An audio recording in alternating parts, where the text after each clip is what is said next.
തദ്ദേശ തെരഞ്ഞെടുപ്പിന് മുന്നോടിയായി കരട് വോട്ടർ പട്ടിക ജൂലൈ 23-ന് പ്രസിദ്ധീകരിക്കും. പട്ടികയിന്മേലുള്ള അപേക്ഷകളും പരാതികളും ഓഗസ്റ്റ് 7 വരെ ഓൺലൈനായി നൽകാം. അന്തിമ വോട്ടർ പട്ടിക ഓഗസ്റ്റ് 30-ന്.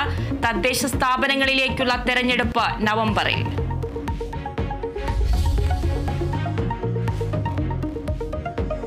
സംസ്ഥാന സർക്കാരിന്റെ ഈ വർഷത്തെ ഓണം വാരാഘോഷം സെപ്റ്റംബർ 3 മുതൽ 9 വരെ. മുന്നൊരുക്കങ്ങൾ വിലയിരുത്തുന്നതിനായി സംഘാടക സമിതി രൂപീകരണ യോഗം ചേർന്നു. 30-ലധികം വേദികളിലായി വിപുലമായ പരിപാടികൾ സംഘടിപ്പിക്കും. സമാപനം സെപ്റ്റംബർ 9-ന് നടക്കുന്ന ഘോഷയാത്രയോടെ.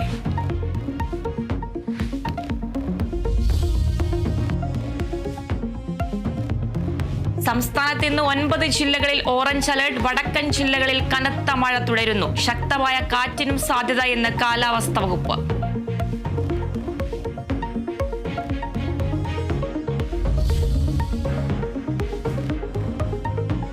ഷാർജയിൽ കൊല്ലം സ്വദേശി അതുല്യ ജീവനൊടുക്കിയതിൽ ഭർത്താവിനെതിരെ കേസ്. സതീഷിനെതിരെ ചുമത്തിയത് കൊലക്കുറ്റം, സ്ത്രീധന, ശാരീരിക പീഡന വകുപ്പുകൾ. കേസെടുത്തത് ചവറ തെക്കുംഭാഗം പോലീസ്. മകൾ ആത്മഹത്യ ചെയ്യില്ലെന്ന് അതുല്യയുടെ മാതാപിതാക്കൾ. അതുല്യ നേരിട്ട അതിക്രൂര പീഡനത്തിന്റെ ദൃശ്യങ്ങൾ പുറത്ത്.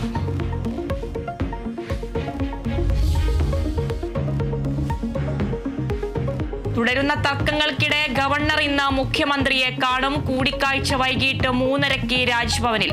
കേരള സർവകലാശാല പ്രതിസന്ധിയും ഭാരതാംബ ചിത്ര വിവാദവും ചർച്ച ചെയ്തേക്കും. കൂടിക്കാഴ്ചയോടെ സർക്കാർ ഗവർണർ പോര് സമവായത്തിലെത്തുമെന്ന് വിലയിരുത്തൽ.